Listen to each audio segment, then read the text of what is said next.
Quite possibly the most integral aspect of every D&D campaign is its Dungeon Master. An effective Dungeon Master is able to keep everybody on track in a fun and orderly way, is able to tell the story as vividly and as interestingly as possible, and overall is able to make the game much more than the sum of its parts. Now, are you a prospective Dungeon Master? Maybe you've thought about it, but you're not really sure where to start. Maybe you're a new Dungeon Master, and you are trying to learn as much as you can about it before you jump in. Or maybe you're a seasoned veteran who's done this before, but is just trying to refresh your memory. In that case, here are 8 tips and tricks on how to be the best possible Dungeon Master.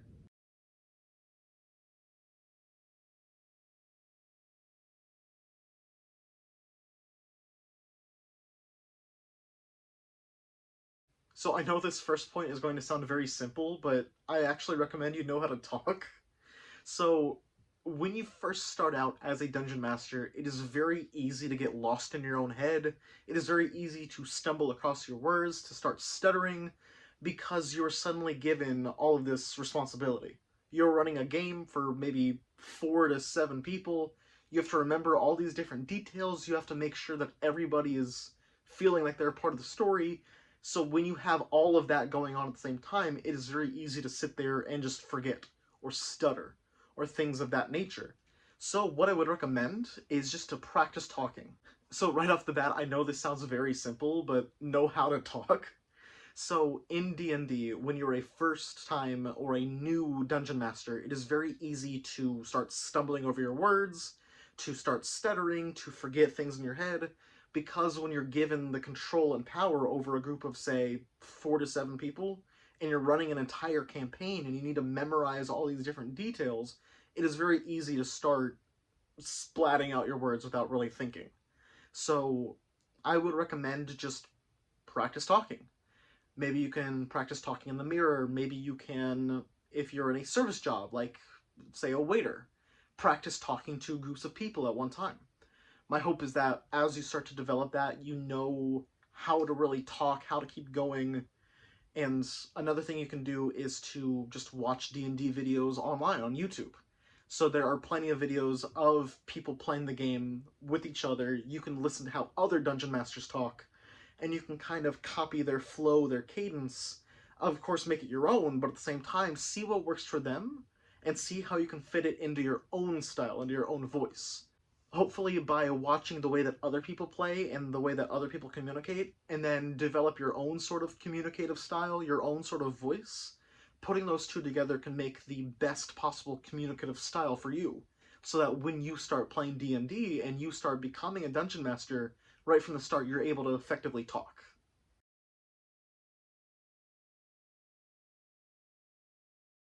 So this is very similar to the last point, but make sure you're getting a good tempo, a good rhythm in.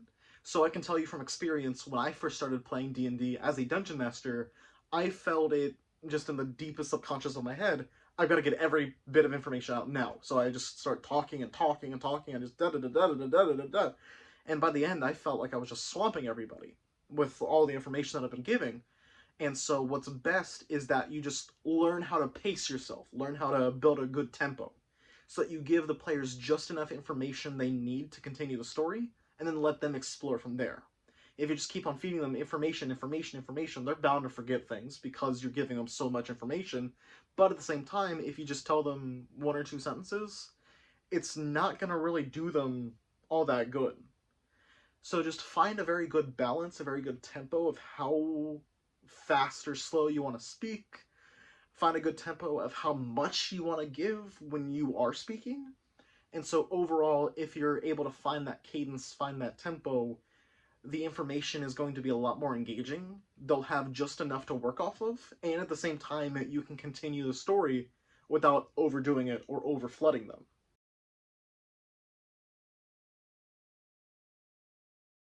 So when a new Dungeon Master is first starting out, it is very common for them to create what's called a homebrew campaign, which is essentially their own campaign that they've made largely from scratch.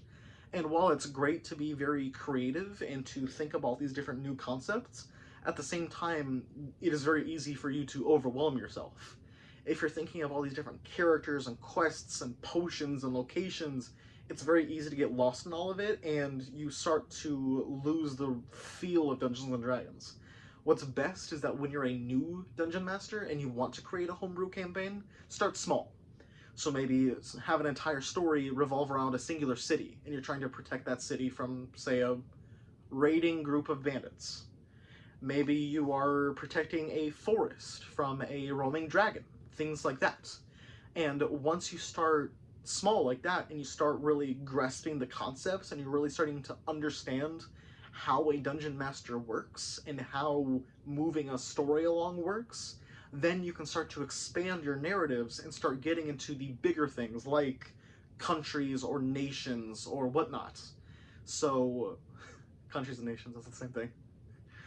But, point is, start small, really get a grasp on how Dungeons and Dragons works as a game, and then, once you learn Dungeons and Dragons, start developing, start building, and over time you'll find that not only do you have a better grasp of the game, but you'll be able to tell your story a lot more effectively than if you had just jumped into the deep end to begin with.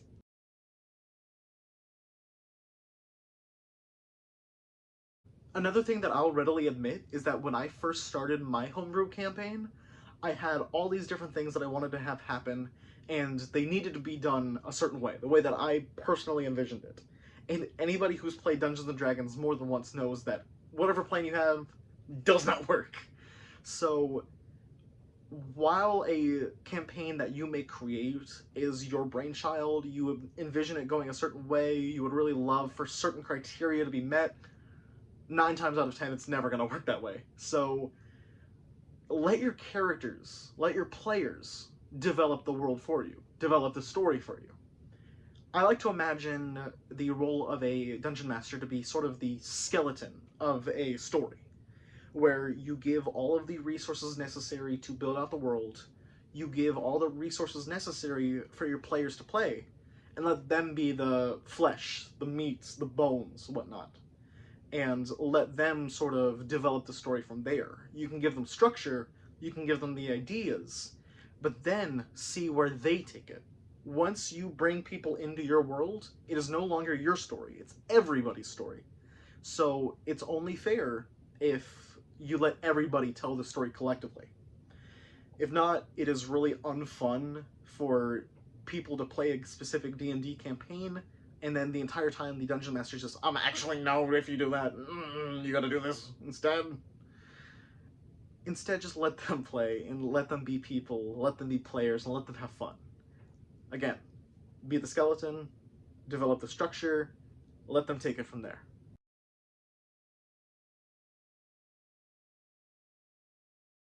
In the words of the late great Hannah Montana, everybody makes mistakes, everybody has those days. There's not been a single Dungeon Master who has, or will, ever be perfect. Every single Dungeon Master has made a mistake at least once. Sometimes they're very small things, like forgetting a specific character's name. Sometimes they're really big, like an integral piece to the overall story, or a very big gameplay mechanic that just slips your mind because there's so much going on. And while it's very reasonable to freak out in a situation like that, it's okay. Literally everybody has made mistakes like this before. Everybody after you will make a mistake like this. Chances are you'll make a mistake like this more than once. What's important is not to just grovel over it and just freak out. Rather, just keep going. Keep pushing ahead and work to fix it as you continue. So, for instance, let's say that 2 rival families are fighting, and you completely forgot that one of them, all of the people in that family, happen to use magic. And you just completely forgot that, and it's an integral part of your story, but you're just now remembering after like 3 or 4 sessions. What are you going to do about that? Are you going to freak out and just shut it all down? Or are you going to keep going and gradually introduce the magic so that way when you're further into the game, it makes sense that they use magic? What's not important is you making mistakes. What's important is how you respond to those mistakes. So do not panic if you make a mistake. It's bound to happen eventually. Just learn how to respond to it and learn how to keep going in spite of it.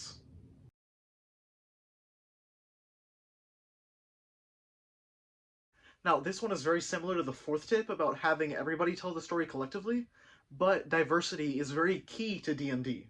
So allowing everybody to be themselves, allowing them to experience the game and play the game how they want.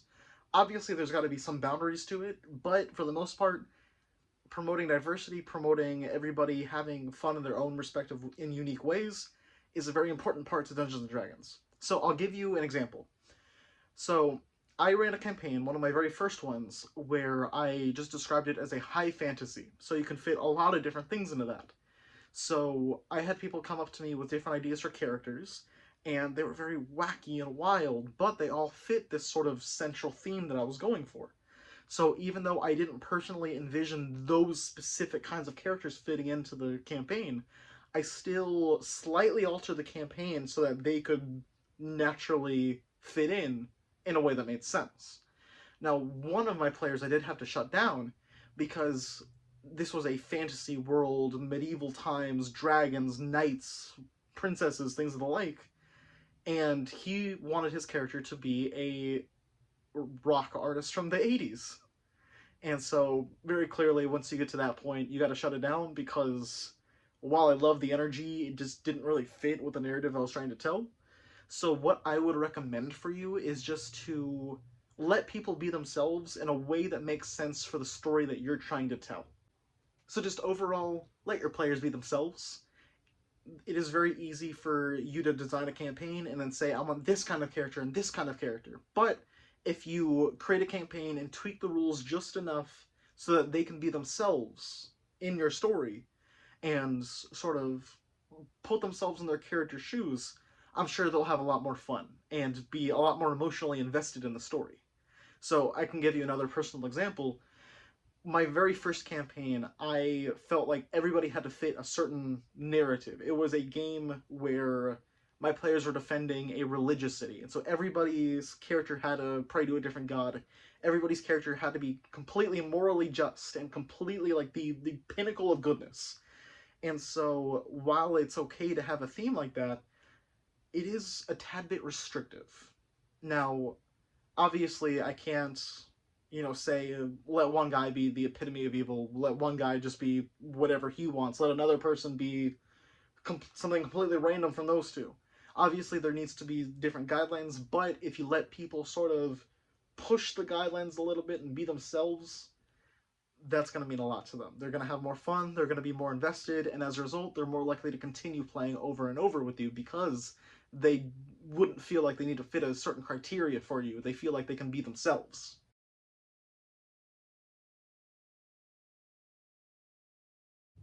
Now, obviously, and this one sounds so easy, have fun with it. If you are being a dungeon master just for the sake of being a dungeon master, obviously you're not going to have that much fun, and if you're not having that much fun, your players most likely aren't going to have much fun either. Instead, if you want to be a dungeon master, go fully into it. Have fun. Enjoy it. Be yourself within it. Be stupid. Make stupid things, stupid ideas. And overall, just have fun.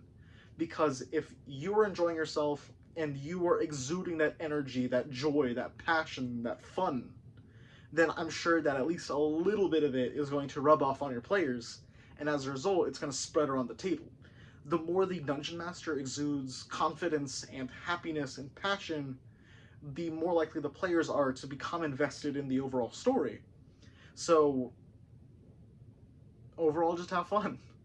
Enjoy yourself while you're doing it. You are the center of attention, and a lot of people like me love being the center of attention. So, just relish in it. Be yourself, continue having fun, and I'm sure that the players will follow suit.